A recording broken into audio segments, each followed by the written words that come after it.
Bonsoir tout le monde, aujourd'hui j'ai décidé de parler du management, alors je vais vous présenter les différents pôles qu'il y a dans ce domaine pour que vous puissiez comprendre un peu comment ça fonctionne. Pour moi il y a 4 pôles principaux qu'il faut savoir gérer. Il y a les actionnaires, les clients, les employés et puis soi-même en fait, quand on est le gestionnaire. Alors c'est important de poser des limites à chaque pôle, parce que sinon chaque pôle veut avaler les autres et être dans l'envahissement, on va dire.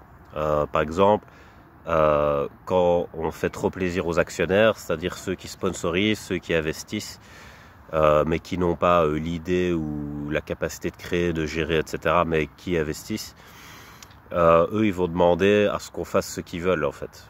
Mais comme ils sont que investisseurs et pas créateurs, ben, ils n'ont pas à pousser jusque là en fait. Donc il faut leur mettre la limite et dire ok, on fait en partie ce que tu veux, mais il faut quand même garder l'esprit et la nature du développement qui était au départ, on va dire. Donc voilà.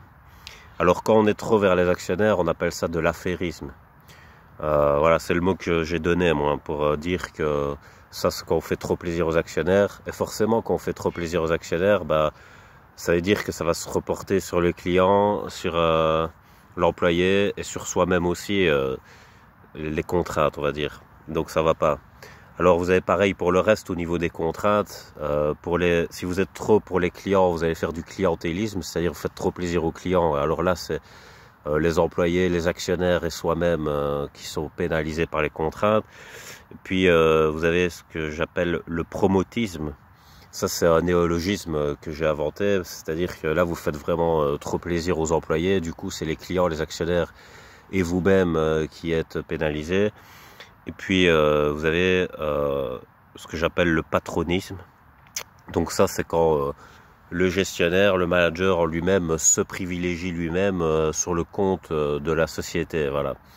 Donc ça c'est, on pourrait dire aussi de l'égocentrisme, mais j'ai préféré le mot patronisme parce que parfois il y a plusieurs patrons, il n'y en a pas qu'un. Donc quand il y a plusieurs patrons, bah, c'est un privilège fait au groupe si vous voulez. Donc ça c'est pour ça que j'ai utilisé ce mot-là plutôt que le mot égocentrisme. Mais c'est le même principe si vous voulez. Donc voilà. Alors pour moi, je vais expliquer en fait. Il faut savoir faire des comptes en fait. Il faut être très fort en comptabilité aussi pour être dans la gestion.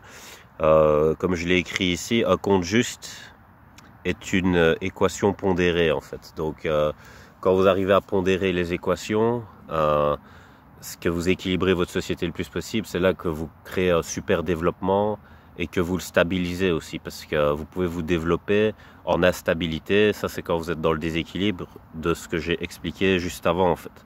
Et ça va pousser votre société au crash à un moment donné, c'est sûr et certain. Donc que vous soyez dans l'un ou dans l'autre de ce que j'ai dit, c'est-à-dire dans l'affairisme, le clientélisme, le promotisme ou le patronisme, à un moment donné, ça n'ira plus parce que vous allez trop contraindre un des pôles en fait. Et l'équilibre est au milieu de ces 4 piliers et que ces 4 piliers tiennent.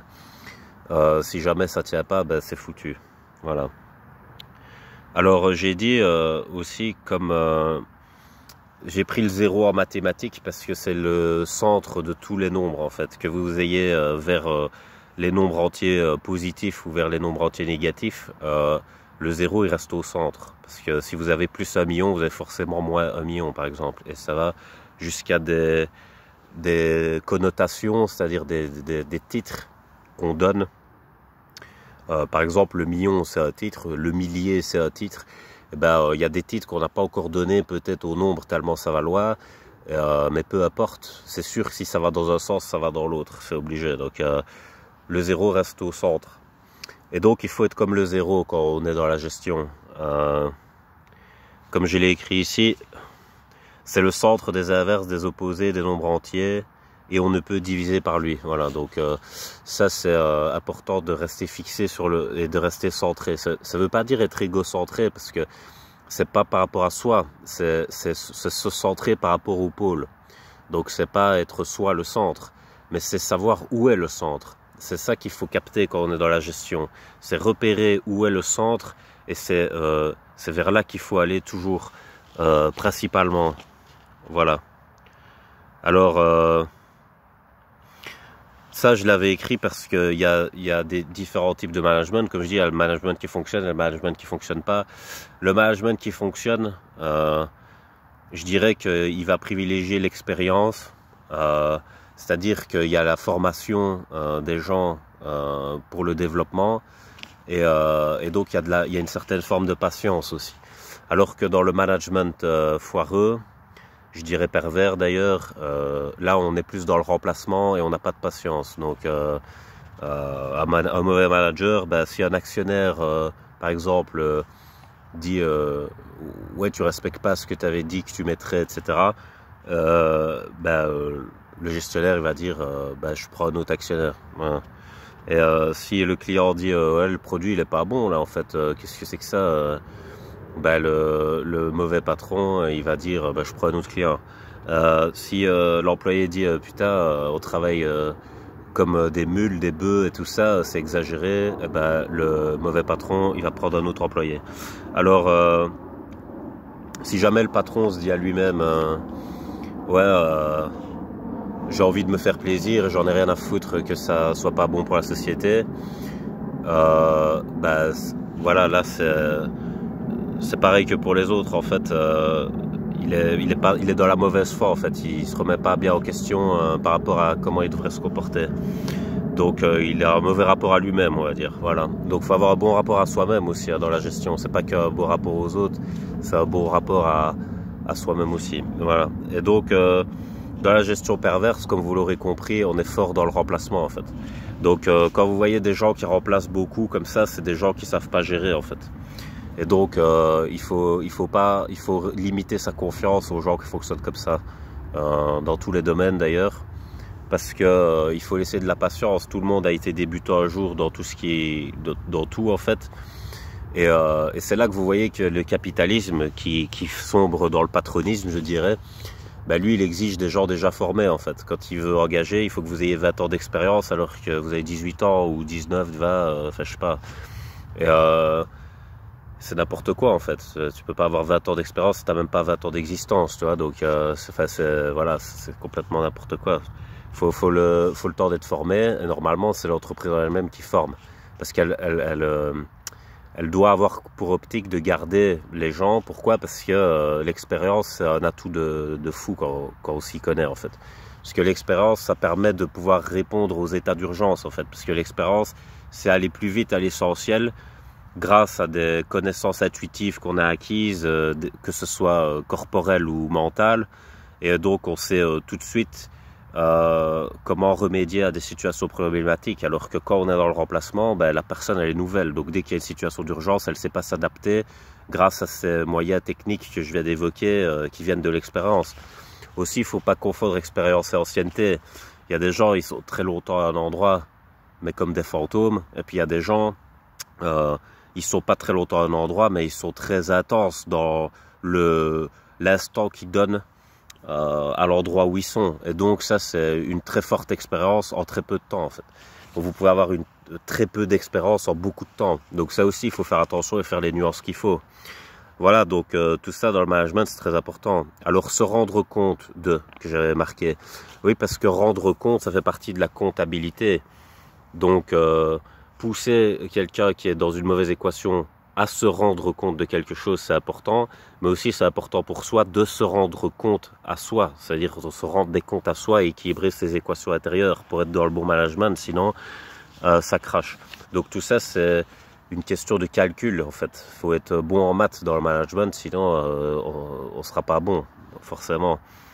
Donc par exemple, vous avez dans la perversion des gens qui disent oui, la personne là, je la calcule même pas. Oui, on s'en doute, effectivement, on se doute bien que tu calcules pas grand monde en fait, tu vois. Mais dans les calculs, il y a l'existence. Vous voyez, on appelle des omissions volontaires. Par exemple, en français, quand vous écrivez de la littérature et tout ça, vous pouvez faire ce qu'on appelle des ellipses, c'est-à-dire vous faites disparaître des mots.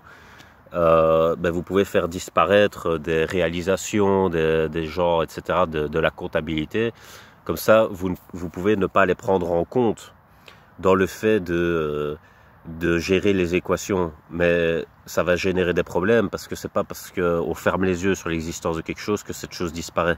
Donc ça, c'est de l'immaturité managériale et c'est n'importe quoi. Donc ça, faut pas faire ça. Voilà, donc je pense que j'ai dit tout ce que j'avais à dire là-dessus. C'est important, comme je l'ai dit, c'est le message principal de ma chaîne, l'important c'est de respecter l'équilibre le plus possible. Alors je dis, comme je dis, faut pas être dans le perfectionnisme, c'est-à-dire qu'il y aura des erreurs et de ça, et justement, comme je dis, être capable de voir ses défauts, c'est capable d'anticiper les erreurs qu'on va faire aussi, parce qu'on connaît ses défauts, donc on crée un budget pour l'erreur en fait. Donc il y a un budget de rattrapage, je dirais, dans le bénéfice réalisé par le développement de la société pour justement bien maintenir les équations pondérées. D'ailleurs, les très bons managers, ils font ce qu'on appelle un service après-vente parce que quand il y a eu un pôle qui a été négligé, ben, il faut pouvoir se rattraper en faisant une compensation. Et donc là, tu pondères l'équation et tu gardes ta réputation commerciale. Par contre, si tu fais pas de compensation, bah, tu risques d'avoir des soucis parce que les gens ils vont pas être contents, que ce soit dans un pôle ou dans un autre.